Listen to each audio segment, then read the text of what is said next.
दोस्तों नमस्कार, स्वागत है आपका यूट्यूब चैनल एबी टेक में। आज है 9 अक्टूबर 2024 और जान लेते हैं आज की महत्वपूर्ण खबरें जो आज के प्रमुख समाचार पत्रों पर छाई हुई हैं और आप लोगों के लिए बहुत ही इम्पोर्टेंट हैं। सबसे पहले यहाँ पर देखिए अपडेट है कि पीसीएस प्री के आयोजन से साफ होगी आरओ परीक्षा की तस्वीर। उत्तर प्रदेश परीक्षा अध्यादेश में केंद्र निर्धारण के कड़े मानकों के कारण परीक्षा केंद्रों की कमी से जूझ रहा उत्तर प्रदेश लोक सेवा आयोग पीसीएस 2024 प्रारंभिक परीक्षा के आयोजन की तैयारी में जुटा है। उसकी प्राथमिकता परीक्षा का सफल आयोजन सुनिश्चित करना है ताकि 22 दिसंबर को प्रस्तावित आरओ परीक्षा की योजना को आगे बढ़ाया जा सके। आयोग के कैलेंडर में पीसीएस परीक्षा 27 अक्टूबर को प्रस्तावित है, लेकिन केंद्र निर्धारण के नए मानकों और परीक्षार्थियों की संख्या के अनुपात में केंद्रों की कमी के कारण आयोग 26 और 27 अक्टूबर को परीक्षा आयोजित करने का विकल्प लेकर चल रहा है। आयोग के सामने पीसीएस प्रारंभिक परीक्षा कराना बड़ी चुनौती है। इसके लिए 6.25 लाख विद्यार्थियों ने आवेदन किया है। परीक्षा में 18 दिन शेष हैं और जल्द ही आयोग को इसके लिए प्रवेश पत्र भी जारी करने हैं। समस्या ये है कि अभी तक आयोग ने परीक्षा दिवसों को लेकर के स्थिति स्पष्ट नहीं की है और अभ्यर्थी परेशान हैं।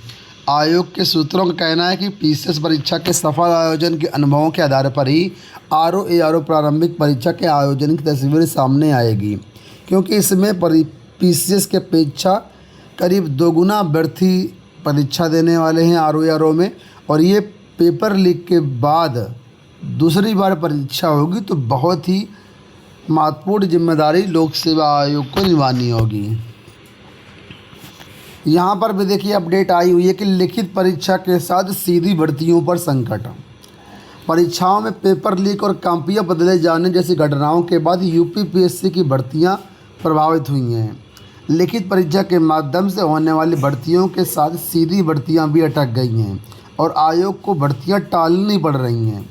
पीसीएस प्रारंभिक परीक्षा 2024 आयोग के कैलेंडर में 27 अक्टूबर को प्रस्तावित है, लेकिन अभी तक इसकी कोई भी समय सारणी या कोई भी क्लियर स्थिति नहीं स्पष्ट है कि आखिर परीक्षा हो पाएगी या नहीं हो पाएगी। इसी तरीके से आपने देखा होगा अभी सितंबर के महीने में आयोग ने एक नोटिस जारी करके 109 पदों पर सीधी भर्ती प्रक्रिया शुरू करने की बात कही थी। सितंबर के दूसरे हफ्ते में ये विज्ञापन जारी होने थे, लेकिन इनमें से कोई भी विज्ञापन जारी नहीं किया गया। इन पदों पर सीधी भर्तियां होनी है। आयोग ने संभावित विज्ञापनों की सूचना पूर्व में जारी की थी। यूपीपीएससी सितंबर के दूसरे सप्ताह में विज्ञापन जारी करने वाला था, लेकिन आज तक ये विज्ञापन जारी नहीं किए गए। तो लिखित परीक्षा तो फंसी है ही है, साथ में सीधी भर्तियां भी अटक गई हैं, क्योंकि आयोग अब पूरी तरीके से परीक्षाओं के आयोजन को लेकर के प्रतिबद्ध है और कड़े मानकों के कारण परीक्षा सेंटर नहीं मिल पा रहे हैं। यहाँ देखिए अपडेट है कि शिक्षा मित्रों, अनुदेशकों और रसोइयों को मिल सकता है मानदेय वृद्धि का लाभ। प्रदेश के 1,40,000 शिक्षा मित्र, 25,000 अनुदेशक और रसोइयों को दीपावली से पहले मानदेय वृद्धि का तोहफा मिल सकता है। मंगलवार को बेसिक शिक्षा राज्य मंत्री संदीप सिंह के साथ विभिन्न संगठनों की बैठक में इस सकारात्मक सहमति बनी है। मंत्री ने कहा जल्द ही इसका प्रस्ताव सीएम के सामने रखेंगे। तो सब कुछ ठीक ठाक रहा तो थोड़ा बहुत मानदेय सरकार बढ़ा सकती है। सीएपीएफ सिपाही भर्ती में आवेदन 14 तक। सेंट्रल आर्म्ड पुलिस फोर्स सिपाही भर्ती परीक्षा 2024 के लिए ऑनलाइन आवेदन 14 अक्टूबर तक होगा। ये भर्ती BSF, CISF, CRPF, SSB, ITBP, Assam rifles, SSF और एनसीबी में सिपाही के लिए 39,481 पदों के लिए है। एसएससी की वेबसाइट पर यह विज्ञापन 5 सितंबर को जारी किया गया था और 18 से 23 वर्ग के अभ्यर्थी इसमें आवेदन कर सकते हैं, जो इसकी परीक्षा जनवरी-फरवरी 2025 में कराई जा सकती है। इसी के साथ यहाँ पर अपडेट है डीएलएड को लेकर के।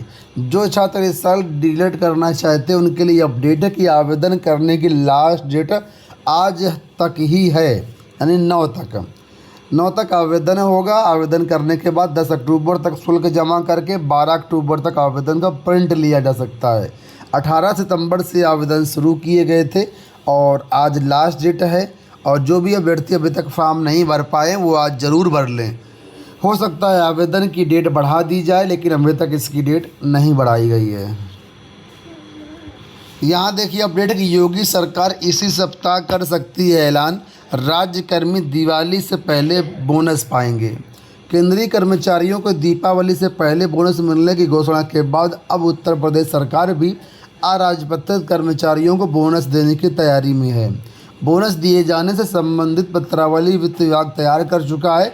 इसी सप्ताह राज्य सरकार की तरफ से बोनस दिए जाने की घोषणा की जा सकती है। पूर्व के वर्षों के बाद इस साल अधिकतम 7,000 रुपये तक बोनस देने की तैयारी है। साथ ही यहाँ पर देखिए डीए के बारे में बताया गया है कि 3% वृद्धि से डीए 53% हो जाएगा। इस बार महंगाई भत्ता में 3% वृद्धि का अनुमान है। 3% वृद्धि हो जाने पर कर्मचारियों पेंशनरों को वेतन महंगाई राहत बढ़कर के 53% हो जाएगा। आपको बता दें कि ये जो डीए है पहले केंद्र सरकार बढ़ाएगा, उसी के बाद ही राज्य सरकार डिसाइड करेगी। तो अभी केंद्र सरकार की तरफ से इसमें कोई भी गाइडलाइन नहीं आई हुई है कि कितना डीए बढ़ेगा, इसी वजह से ये इंतज़ार हो रहा है। हो सकता है दीपावली से पहले ये महंगाई भत्ते का ऐलान भी केंद्र सरकार कर दे, तो राज्य सरकार इस पर भी विचार विमर्श करेगी। कल 8 तारीख को लोक सेवा आयोग में देखिए LTGIC हिंदी विषय में ओवरेज को लेकर के ज्ञापन दिया गया है, जिसमें आप लोग ये ज्ञापन देख पा रहे होंगे। विषय में यहाँ पर देखिए लिखा हुआ है कि विज्ञापन वर्ष 2018 LTGIC विषय हिंदी में ओवरेज के संबंध में। यहाँ पर कई सारे पॉइंट लिखे हुए हैं, ठीक है। एक कैंडिडेट है विभा कुमारी, ये बलिया की रहने वाली हैं, और यहाँ पर लिखा हुआ है कि 2018 LTGIC में ओवर एज की वजह से लोक सेवा आयोग द्वारा प्रदेश के अभ्यर्थियों को वंचित किया गया था, लेकिन हाल ही में माननीय उच्च न्यायालय के आदेशानुसार उत्तर प्रदेश लोक सेवा आयोग द्वारा परीक्षा में बैठने की अनुमति मिल गई। एक याचिका लगी थी, इस याचिका के तहत हिंदी LT 2018 का रिजल्ट न आने से प्रदेश के तमाम प्रतियोगी छात्र छात्राओं का मानसिक उत्पीड़न हुआ है। अतः यहाँ पर लोक सेवा आयोग से अपील की गई कि 2018 LTGIC का ओवर एज छात्र छात्राओं का रिजल्ट जारी करने की कृपा करें, ताकि इन लोगों का भविष्य सुधर जाए। कहने का मतलब ये है कि जो अभ्यर्थी उन्होंने आवेदन किया था, आवेदन करने के बाद परीक्षा भी दी, लेकिन ओवर एज होने की वजह से इनका रिजल्ट जारी नहीं किया गया। इसके बाद इन्होंने हाईकोर्ट में केस किए, हाईकोर्ट से इनको राहत मिली है और हाईकोर्ट ने रिजल्ट जारी करने के लिए कहा है।